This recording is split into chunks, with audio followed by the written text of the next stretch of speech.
So myopic was the Foreign Secretary. She talked about the peace process in Palestine, refused to condemn the theft, as the member for Manchester Gorton put it. He used the words of $900 million stolen from the Palestinian Authority. The member for Liverpool Wavertree advanced the extraordinary proposition without a hint of irony that we're fighting for democracy in Iraq whilst we can steal the money of the Palestinian administration in the occupied territories because the people voted for a government that Olmert, Bush and Blair didn't like.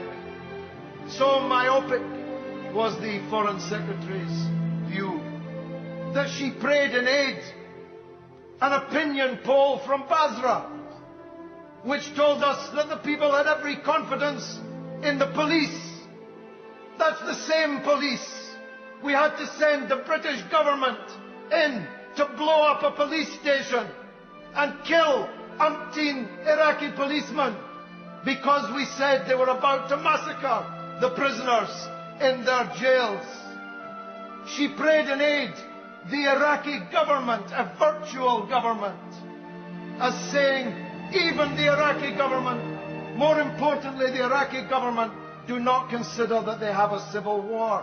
Of course they don't, because there is no Iraqi government. As the member for Manchester Gorton put it, we've installed a gang of warlords in power in Baghdad, the heads of competing militias, some of them at war with our own soldiers in the south of Iraq. It's not a government, Madam Deputy Speaker, it's Martin Scorsese's gangs of New York that we've put in charge in Baghdad. And that's not my concept, that's the member for Manchester Gorton's concept. So myopic.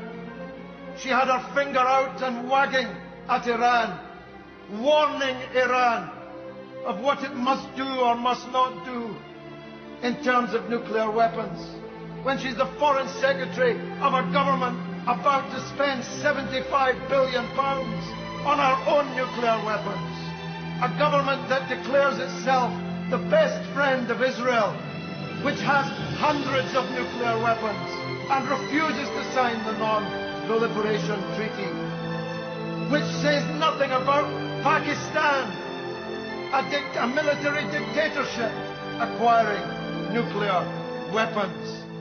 It would make you laugh if it didn't make you cry.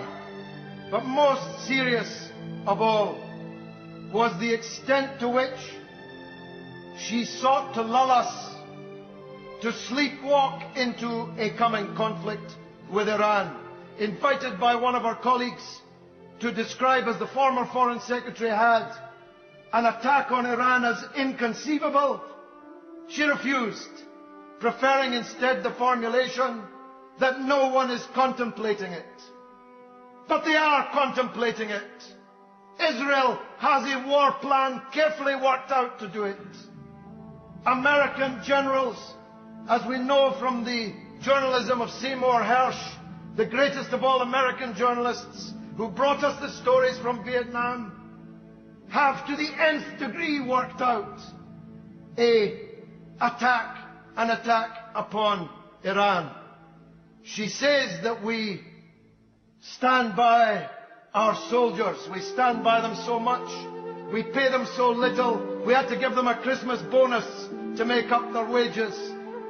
Their families are claiming means-tested benefits. Their families are living in houses you wouldn't put a dangerous dog in. We send them ill-clad, ill-equipped, ill-armed, without armour, on a pack of lies into war after war after war. But let me invite the House to contemplate this and see if I'm as right about this as I was about Iraq 4 years ago. If a finger is raised against Iran by Israel or the United States, the first people to pay the price will be the 7,000 young men and women of the British Armed Forces that we have stationed in the south of Iraq, where Iran, thanks to us, is now top dog. You want to know what that will look like? Think about the film Zulu, but without the happy ending. That's how irresponsible our government is.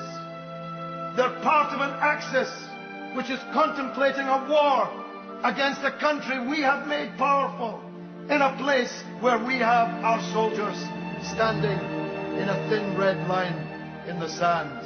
Madam Deputy Speaker, for the moment, the trial of Tony Blair merely takes place on Channel 4 television. The day will come, and it's coming soon, when a real trial of Tony Blair will take place in a real court.